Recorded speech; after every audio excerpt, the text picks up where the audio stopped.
यूँ तो इन दलालों के कई कुकर्मों का पर्दाफाश किया जा सकता है, लेकिन इनके कुछ कुकर्मों से सचमुच घिन आती है और डर भी लगता है। इसी साल मई महीने के द हिंदू के एक रिपोर्ट के अनुसार साल 2023 में कर्नाटक के एक बीजेपी एमएलए मुनिरत्ना ने एक 40 साल की अधेड़ महिला को अपनी गाड़ी में डाला और उसने अपने साथियों के साथ मिलकर उस महिला को सेक्सुअली असॉल्ट किया। उन दरिंदों ने उस महिला पर यूरिन पास किया और उस महिला के बॉडी में एक अननोन वायरस डाला। वो महिला अब एक ऐसी बीमारी से जूझ रही है जो कभी ठीक नहीं हो सकता। लोकतंत्र, डेमोक्रेसी, क्या यह हकीकत है? क्या डेमोक्रेसी जिंदा भी है या सत्ता के दलालों ने इसे मार दिया? सत्ता के केंद्र में जो बैठा है वो सचमुच एक जनसेवक है या वह तानाशाह है, एक डरा हुआ तानाशाह जो सब कुछ नियंत्रित करना चाहता है। खराब सड़क की शिकायत करने पर आपको जान से मार दिया जाएगा। सवाल पूछने पर आपके जिस्म के टुकड़े कर गटर में फेंक दिया जाएगा।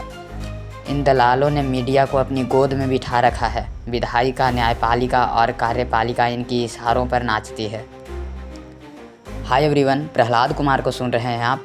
आज के इस वीडियो में मैं दिनकर की कविता जनतंत्र का जन्म का पाठ कर रहा हूँ। शिक्षण संस्थानों में सुभद्रा कुमारी चौहान की कविता झांसी की रानी को खूब जोश के साथ पढ़ाया जाता है। मुझे अचरज होता है कि दिनकर की कविता जनतंत्र का जन्म को छात्रों को क्यों नहीं पढ़ाया जाता। भाषणों में इस कविता की पंक्तियों का उद्घोष हम क्यों नहीं करते? कारण स्पष्ट है, हम डरते हैं। हम चाहते हैं कि कोई हमें अजीब नज़रों से न देखे। हम आज्ञाकारिता के बंधनों में बंधे हुए हैं। हम सत्ता के नियंत्रण में हैं। दिनकर की प्रस्तुत कविता आधुनिक भारत में जनतंत्र के उदय का जयघोष है। सदियों की देसी विदेशी पराधीनताओं के बाद स्वतंत्रता प्राप्त हुई और भारत में जनतंत्र की प्राण प्रतिष्ठा हुई। जनतंत्र के ऐतिहासिक और राजनीतिक अभिप्रायों को कविता में उजागर करते हुए कवि यहाँ एक नवीन भारत का शिलान्यास करता है, जिसमें जनता ही स्वयं सिंहासन पर आरूढ़ होने को है।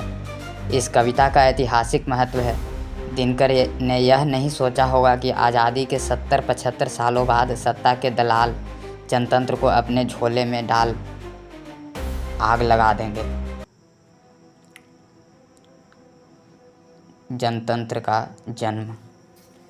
सदियों की ठंडी बुझी राख सुगबुगा उठी, मिट्टी सोने का ताज पहन इठलाती है। दो राह समय के रथ का घर घर नाद सुनो, सिंहासन खाली करो कि जनता आती है। जनता, हाँ, मिट्टी की अबोध मूर्तें वही, जाड़े पाले की कसक सदा सहने वाली। जब अंग अंग में लगे सांप हो चूस रहे, तब भी न कभी मुँह खोल दर्द कहने वाली। जनता, हाँ, लंबी बड़ी जीभ की वही कसम, जनता सचमुच ही बड़ी वेदना सहती है। सो ठीक, मगर आखिर इस पर जनमत क्या है प्रश्न गूढ़, जनता इस पर क्या कहती है। मानो जनता हो फूल जिसे एहसास नहीं, जब चाहो तभी उतार सजा लो दोनों में। अथवा कोई दूध मुही जिसे बहलाने के जंतर मंतर सीमित हों 4 खिलौनों में। लेकिन होता भूडोल, बवंडर उठते हैं, जनता जब कोपाकुल हो भ्रिकुटी चढ़ाती है। दो राह समय के रथ का घर घर नाद सुनो, सिंहासन खाली करो कि जनता आती है। हुंकारों से महलों की नींव उखड़ जाती, सांसों के बल से ताज हवा में उड़ता है।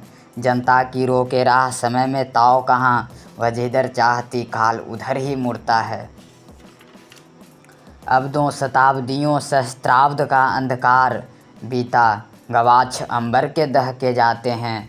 यह और नहीं कोई जनता के स्वप्न अजय, चीरते तिमिर का वक्ष उमड़ते आते हैं।